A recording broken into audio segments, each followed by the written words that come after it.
Kagulat World. Ito ang match na hindi makakalimutan. Ang mismong araw kung saan ipinakita ni Alex Eala sa buong mundo ang kanyang pagiging world class. Panoorin ninyo ang headline na ito. Buong Australia ginulat. Alexandra Eala pinabagsak si Alana Parnaby. Ngunit bakit malaking balita ang laban na ito sa WTA 850 Thailand Open Qualifying Round 1? Hindi lang ito simpleng laban, kundi ito ang naging simula ng kanyang golden run noong 2023s. Ito ang unang panalo niya sa taon at ito ang nagtulak sa kanya patungo sa kanyang WTA main draw debut. Noong Enero 10, 2023, hindi lang simpleng panalo ang inukit ni Ala, kundi isang malaking pahayag sa WTA Tour. Sa kanyang paghaharap kay Alana Parnaby, isang pamilyar na pangalan mula sa Australia, inasahan ng marami na magiging diktikan ang laro. Ngunit sa first set pa lang, nagpakita na si Ala ng matinding dominasyon at kinuha niya ito agad sa score na 6-1. Dito pa lang, ramdam na ang panggugulat. Hindi sumuko si Parnaby at doon tayo binitin sa high-stakes second set. Umabot sa tiebreak ang laban kung saan ang bawat puntos ay parang ginto at nasubok ang katinuan at tibay ng sikmura ng ating Filipina pride. Pero gaya ng dati, hindi nagpadaig si Ala sa pressure. Gamit ang kanyang matatalim na forehand at diskarte na galing sa Rafael Nadal Academy, kinuha niya ang tiebreaker, 7-6, at tinapos ang laban. Ang panalong ito at ang buong qualifying run ni Alex Eala ay patunay na kaya niyang makipagsabayan sa mga big girls ng WTA. Handa na ba kayong malaman kung paano ginulat ni Alex Eala ang Australia at ang buong mundo? Ang panalo ni Alex Eala laban kay Alana Parnaby noong Enero 10, 2023 sa WTA 250 Thailand Open Qualifying Round ay hindi lamang isang simpleng marka sa kanyang 2023 record. Ito ay isang turning point, isang matunog na pahiwatig na handa na siyang lumabas mula sa ITF circuit at hamunin ang mga professional sa mas mataas na antas ng WTA Tour. Kung titingnan natin ang konteksto ng laban, mas mauunawaan natin kung bakit ang tagumpay na ito ay nagdulot ng gulat, lalo na sa kampo ng Australia. Ang WTA 250 Thailand Open ay isang torneo kung saan nagtitipon ang mga veterano at ang mga may mataas na ranking para magsimula ng kanilang season. Para kay Alex Eala na nagtapos sa taong 2022 sa top 250 ng mundo, ang pag-qualify sa main draw ng isang ganitong klaseng event ay isang major objective. Ang kanyang unang kalaban, si Alana Parnaby, ay isang Aussie na kilala sa kanyang fighting spirit at pagiging consistent sa court. Bagamat mas mababa ang ranking ni Parnaby, ang home court advantage o regional advantage dahil malapit ang Thailand sa Australia ay karaniwang nagpapahirap sa sinumang kalaban. Mula pa lang sa simula ng laban, ipinakita ni Eala ang kanyang determinasyon. Agad niyang binitawan ang kanyang matatalim at agresibong forehand na hindi nagbigay ng pagkakataon kay Parnaby na makabuo ng depensa. Ang kanyang serbisyo ay tumpak at ang kanyang court coverage ay halos perpekto na nagdulot ng sunod-sunod na unforced errors mula sa kanyang kalaban. Walang alinlangang ipinakita ni Alex Eala ang kanyang elite training mula sa Rafael Nadal Academy.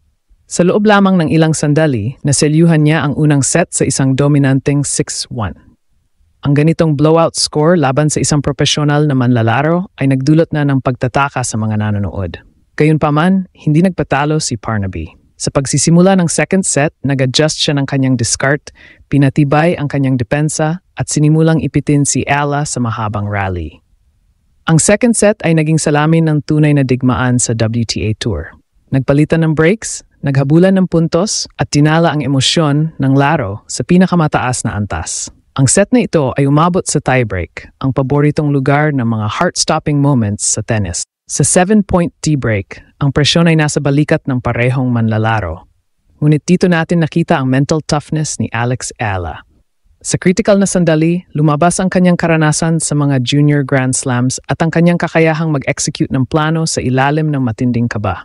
Sa score na 7-6-4, ibig sabihin, kinuha ni Eala ang tie-break sa score na 7 points laban sa 4. Ang kanyang clutch performance ay sapat na para tuluyang pabagsakin si Parnaby at tapusin ang laban sa straight sets, 6-1, 7-6-4. Ang panalo ay nagbigay ng sapat na momentum at kumpiyansa kay Alex Eala na nagbigay daan para sa kanyang next match at para tuluyang makapasok sa prestihiyosong main draw ng torneo. Ito ang unang hakbang nagpatunay na ang pangalan ni Alex Ayala ay nararapat na maging kasama ng mga big players sa professional tennis. Ito ay simula pa lang ng paggulat niya sa mundo.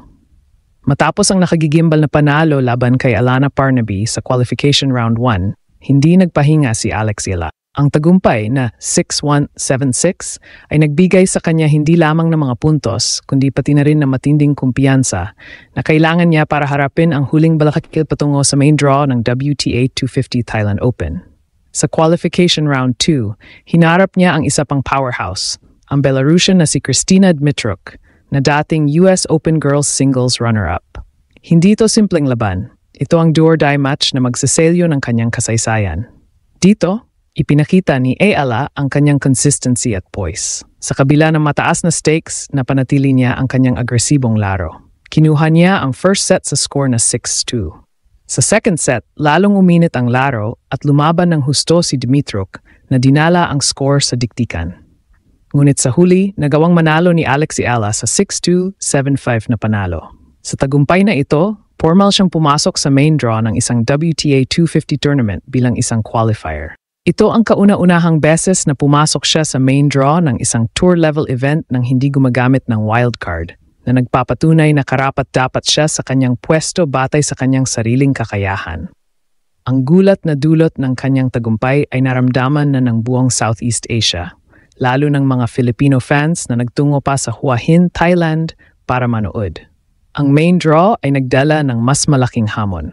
Sa round 1 ng main draw, hinarap ni Alex Ayala ang German veteran at 2022 Wimbledon semifinalist na si Tatjana Maria. Si Maria ay isang world-class player na may ranking na mas mataas pa sa kanyang seeding. Ang laban na ito ay hindi lang tungkol sa panalo, ito ay tungkol sa exposure at experience para kay Ayala.